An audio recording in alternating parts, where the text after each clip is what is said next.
Alors bonjour à tous, merci de m'écouter, merci aux organisateurs, notamment à Romain, de m'avoir permis de présenter ce topo. Alors on va parler des doigts, alors c'est très utile quand même pour récupérer le ballon. Le topo sera uniquement basé sur les lésions des doigts longs, j'ai exclu le pouce, non pas qu'il ne soit pas important, mais parce que sinon le topo va nous mener beaucoup trop tardivement. D'abord, le mécanisme, en tout cas pour les lésions digitales, c'est très important puisque rien qu'en écoutant le patient, savoir comment il s'est fait mal, ça suffit dans un certain nombre de cas de poser un diagnostic. Alors il s'avère qu'au rugby, il y a tout. Il y a tout ce qu'on peut voir, il y a des traumatismes directs avec impact sur le ballon, un joueur, le sol. Là, généralement, c'est un traumatisme osseux, voire ligamentaire. Un traumatisme indirect, c'est les principaux finalement, hein. Les principales lésions par traction, torsion, compression, hyperextension. L'hyperextension, c'est un phénomène qui, du point de vue articulaire, est le plus fréquent.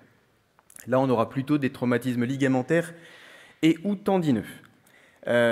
Sur le terrain, une photo, un examen visuel est très important puisque en cas de, par exemple, et on va le retrouver après, de luxation, il s'avère que le sens de la luxation est primordial parce que ça va déterminer évidemment la prise en charge. Contrairement au genou, et là je rejoins Romain qui l'a mis tout à l'heure, bon, sur un doigt, il n'y a pas de traumatisme suffisant pour engendrer un impact fonctionnel majeur, ou en tout cas tel le genou. N'empêche qu'en cas de désaxation importante, on va essayer de tracter sur le doigt pour le remettre à peu près dans l'axe. On y arrive régulièrement, sauf des cas vraiment très, très particuliers avec des incarcérations, mais c'est finalement assez rare. La reprise tout de suite sur le terrain, en cas de luxation, c'est non. L'instabilité frontale, c'est non. Il vaut mieux le tester tout de suite avant que ça gonfle. Et si on est sûr du diagnostic, ce qui est quasiment jamais le cas, un strapping, et puis ça repart. Ou une syndactylie, ça repart. Ensuite, il faudra faire des examens, évidemment. Alors pour les métacarpophalangiennes, les articulations qui sont généralement assez souples, vous voyez qu'il y a une hyperextension. Comme c'est une articulation qui peut se mettre en hyperextension, eh bien, il y a peu de lésions au niveau de la plaque palmaire. Et la flexion MCP va protéger les ligaments collatéraux. Et généralement, les traumatismes se font en flexion MCP, donc on a une protection des collatéraux. Alors, entorse par hyperextension du ligament palmaire ou de la plaque palmaire, c'est rare, c'est bénin, bref, on n'en parle quasiment pas. Pour les entorses des ligaments collatéraux, c'est pour les doigts longs beaucoup moins fréquent que pour le pouce, l'accident classique du ski. Donc là, on parle du rugby. C'est surtout le versant radial. Il n'y a quasiment pas d'impact, en tout cas de traction sur le ligament collatéral ulnaire.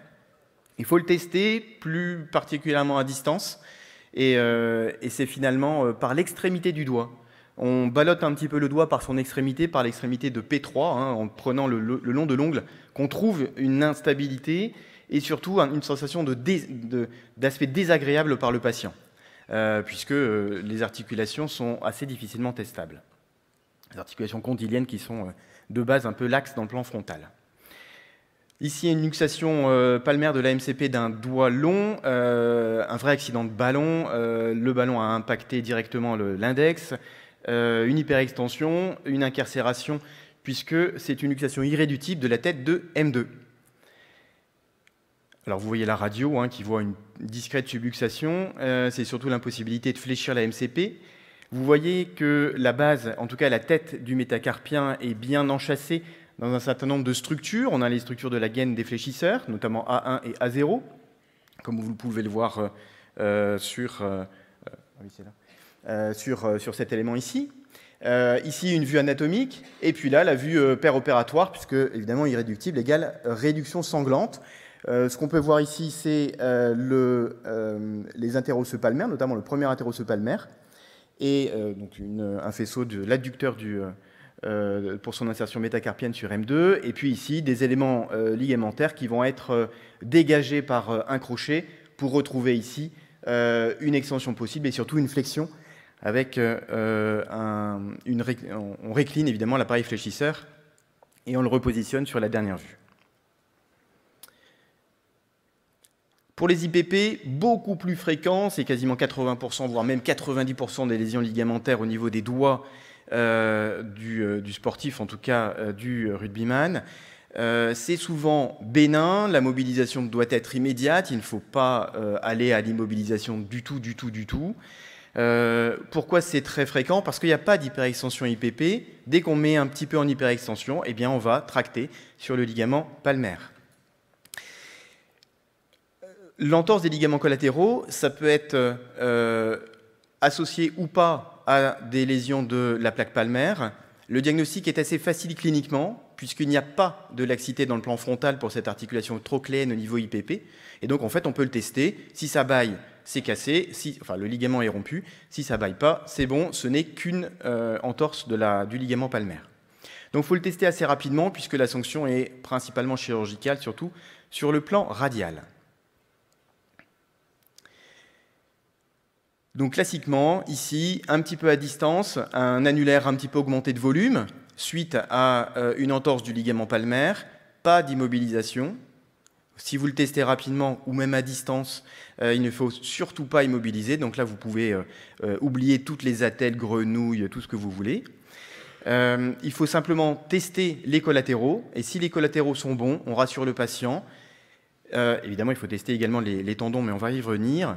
Autorééducation, kiné, physiothérapie, beaucoup de patience et le doigt peut rester un petit peu augmenté de volume pendant plusieurs mois. Ce qui va mener à une autre discussion qu'on aura tout à la fin du topo. La luxation dorsale IPP du 5, donc ça on va un petit peu plus loin dans les traumatismes et on arrive à des véritables luxations. Alors il y a deux types de luxation. La luxation dorsale, eh bien, c'est la plus sympathique. La réduction est urgente sur le terrain ou par le patient, par le joueur lui-même. Dorsale, généralement, il n'y a pas d'instabilité puisque c'est globalement dans le plan sagittal. Et, pardon, je vais aller un peu plus vite. Et on a une reprise assez rapide puisque les collatéraux sont bons. Le ligament palmaire, il est avulsé, mais il va cicatriser correctement. Et le seul risque, c'est la raideur. On passe maintenant aux lésions des fléchisseurs. L'avulsion du fléchisseur, ça s'appelle un jersey finger ou un rugby finger. On a donné le nom à la lésion, donc effectivement, on a une certaine fréquence de ce type de lésion. On peut également avoir des lésions des poulies, et c'est principalement de la poulie A2. Et là, c'est un traumatisme indirect par traction, et c'est le doigt typiquement dans le maillot ou qui tracte le maillot. Donc, normalement, c'est pas à faire parce que chercher le ballon, pas le maillot. Alors la clinique est évidente, il faut le tester. On a la plupart du temps une avulsion osseuse au niveau de l'insertion de P3. Il y a plusieurs types, on va pas classifier tout ça. C'est en fonction de la distance à laquelle est déplacé le tendon. C'est une urgence, ça s'opère dans les 48 heures, c'est mieux, puisqu'après on a des difficultés à le refixer, et puis ça favorise également la cicatrisation. Par contre, là, le sport, c'est pas avant 3 ou 4 mois. La convalescence est assez longue, mais les séquelles sont plutôt rares si c'est opéré vite et bien. Rupture de la poulie A2. J'avais fait un topo il y a 2 ans là, sur les ruptures. Donc c'est un accident de grimpeur. On trouve aussi au niveau du rugby ce type de lésion par traction. C'est finalement ce sport où on va tracter énormément, notamment le maillot. Les circonstances de survenue, c'est toujours un claquement. Le patient, enfin le joueur, l'athlète a senti qu'il se passait quelque chose au niveau du doigt, avec une prise de corde qui peut être immédiate, testable, ou secondairement, parce que sinon le doigt va avoir tendance à gonfler. Et généralement, c'est chirurgical à distance. Les lésions des extenseurs. Alors les extenseurs, c'est un peu plus compliqué que les fléchisseurs. Pourtant, il n'y en a qu'un, mais il va se diviser en plein de branches. On a 2 lésions principales, le tendon terminal, avec une déformation emmaillée, et la rupture de la bandelette médiane, avec une boutonnière, c'est-à-dire que la tête de la phalange proximale va passer dans un bouton, dans une boutonnière véritable. Hein. Donc ça sert de bouton par les 2 bandelettes latérales. Donc une déformation boutonnière qui est bien plus complexe à gérer.